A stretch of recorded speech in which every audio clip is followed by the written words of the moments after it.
U bent vannacht met Anne naar de spoedeisende hulp gereisd.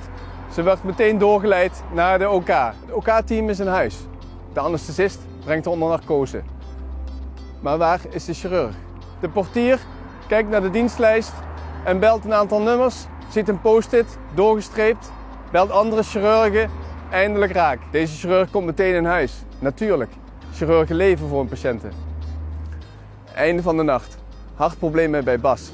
De telefoniste moet de dienstdoende cardioloog bellen.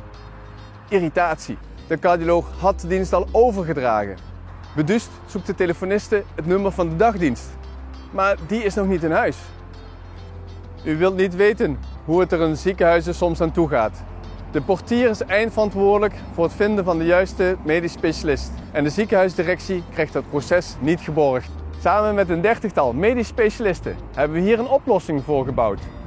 En deze is geschikt voor elke ziekenhuissetting met elke ICT. Helpt u ons om deze oplossing naar de ziekenhuizen te brengen? Want ook artsen en raden van bestuur willen graag met een gerust hart kunnen slapen.